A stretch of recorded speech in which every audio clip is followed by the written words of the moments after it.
Hospice care is provided to individuals that are nearing the end of their life. The goal of hospice care is to maximize the quality of the patient's life and to help that patient experience a good death. Historically, hospice care began to emerge in 300 AD in the Holy Land as a way of offering aid to travelers. The word about hospice care started spreading around to different areas of the world, areas such as Italy and Ireland. It eventually began to be practiced in homes in the United States in the 1800s. In 1905, the idea of hospice care was noticed in London and St. Joseph's Hospice was established. A medical social worker and nurse named Cecily Saunders worked there, and she eventually became a physician.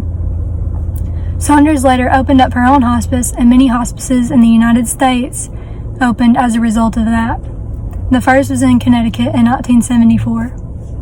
Saunders' work is known to have ignited the modern hospice movement.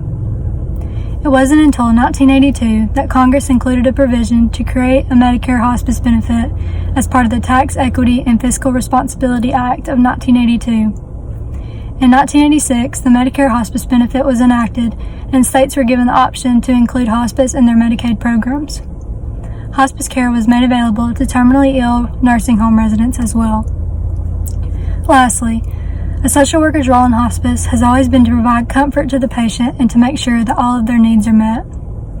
Social workers also focus on providing bereavement care to family members of a patient once they have passed on. In conclusion, a social worker's main goal in hospice care should be to make both the patient and the family as comfortable as possible with the end-of-life process. To become a certified social worker in hospice care, a person needs to first get the bachelor's degree in an accredited college or university and obtain a standard certification in hospice care. The individuals who are certified in hospice care have a more biopsychological approach to meeting the needs of the patients who are terminally ill. This is a tandem with a care plan that changes as the health of the patient changes to meet the emergent physical, emotional, and social needs of the client. If someone wants to apply for the NHPSW certification with NASW, the social worker must meet the following criteria. The social worker must agree to adhere to the NASW Code of Ethics and the NASW Standards for End-of-Life Care. Social worker must have a Bachelor's of Social Work degree from a NASW accredited college or university. The social worker must have at least 20 continuing education units that are directly relevant to hospice and care. The social worker must show at least 3 years of documented supervised social work experience within the field of hospice care. And the social worker must have a current and up-to-date license to practice professional social work within their state. For the states that do not allow BSWs to practice social work, there is an additional requirement of 4 years of experience along with 40 contact hours of CEW in hospice care. And once they have met those requirements, the candidates may apply with the National Association of Social Workers and pay the required fee, present proof of requirements, and become a certified hospice worker. If a social worker wants to be on the higher level of education, then they must get their master's degree, and they can obtain the advanced certification called ACHPSW. This has similar functions to that of the CHPSW, but has additional experience in training within the field of social work. In order to qualify for the ACHPSW, the social worker applicants must meet the following criteria. They must agree to adhere to the NASW Code of Ethics and the NASW Standards of End-of-Life Care. They must have a Master of Social Work degree from an NASW accredited college or university. Social worker must have at least 20 continuing education units that are directly relevant to hospice care. The social worker must show at least 2 years of documented supervised social work experience within the field of hospice care, and the social worker must have a current and up-to-date license to practice professional social work within their state. Depending on the level of certification a person wishes to have, they will need differing levels of degree within the field of social work. While they are likely to be able to work as a CHPSW within their state by first earning their bachelor's of social work, continuing their education to earn their master's of social work will give a person far greater options, including having licensure as a licensed clinical social worker in addition to their certification as an ASHPSW.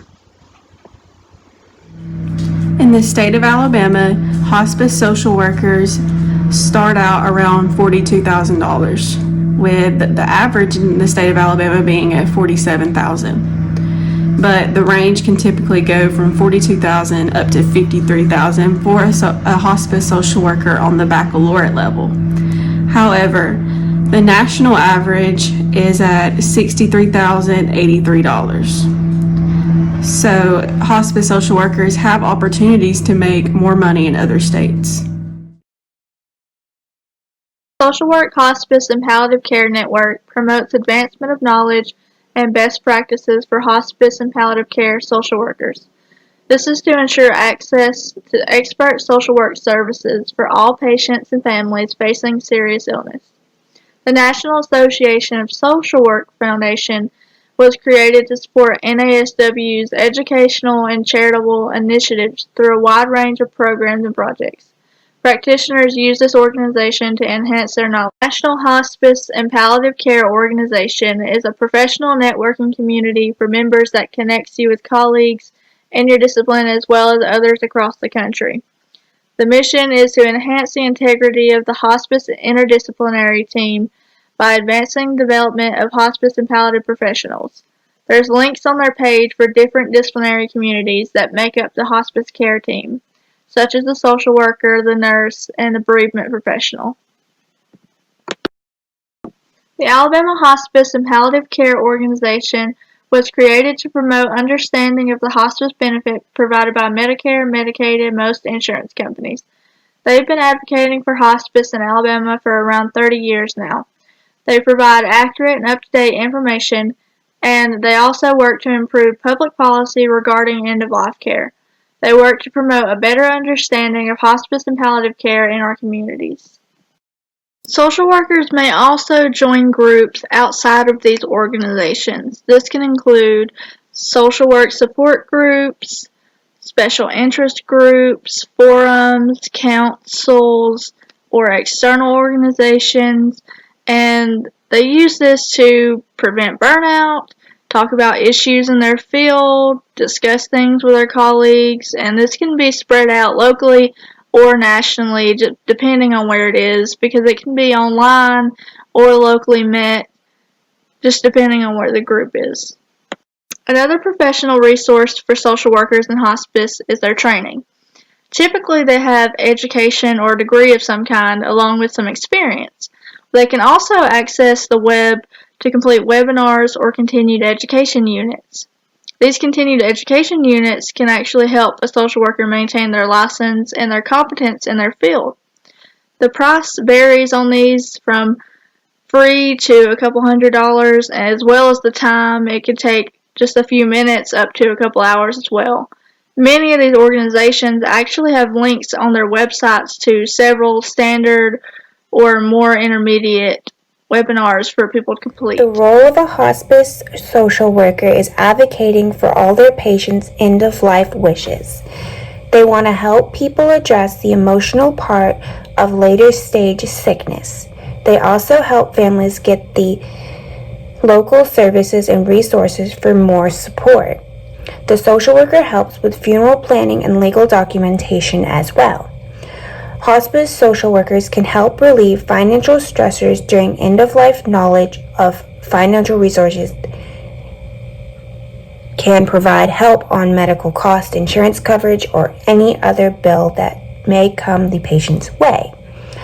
Hospice social workers do not stop helping and caring for the family once the loved one has passed on. They help with grieving, they help with counseling during the grieving process, they help with anything that comes their way. I'm Cassidy St. John. I interviewed Carson Cornutt from Lakeside Hospice in Pell City, Alabama. The first question I asked her was what was her educational background and educational requirements to work in hospice care. And she says she has a master's degree in social work with a concentration in adults and their families. The educational requirements required by her agency and state regulations require a master's degree in social work. I asked her what her current duties and responsibilities. She completes home visits once monthly with patients and caregivers in their home settings. She can visit them up to 3 times per month or as needed. She provides emotional support for families and caregivers as the patient progresses through the end-of-life journey. She locates community resources as needed and provides referrals for those resources. She could assist by locating alternative insurance programs or identifying prescription medication assistance programs and guiding them through the enrollment process. When working in hospice, personal business items such as this and planning for final arrangements can be time sensitive depending on the patient's pace of decline and disease process. I then asked her what was her salary range, and she said the salary range for this job in the state of Alabama is $60,000, but typically ranges from $50,000 to $60,000 depending on years of experience in this field and licensure. Holding a master's level social work license increases the salary. I asked her why she chose social work, and she said she chose social work because it's more than a career. To her, it's a form of humbling service and serving others. It's a form of human connection. I then asked her what are some exciting and frustrating things about her job. She said that networking, discovering new resources that could benefit future patients is always exciting for her. Sometimes a lot of time is spent locating resources that are local to the patient, and this becomes difficult when the patient lives in an isolated or very rural area. Churches are often a strong informal support system when patients need meal or grocery assistance or someone trusted to pick up their medications from the pharmacy. Frustrations in her job would include weak, non-existent support system, and that can be very difficult to deal with. I then asked her if she has any advice or tips, and she told me always be quick to attentively listen to patients and their families, where it be they voicing a concern or making small talk. Many patients she has encountered enjoy sharing their social histories, so always just listen to your patients and hear what they have to say.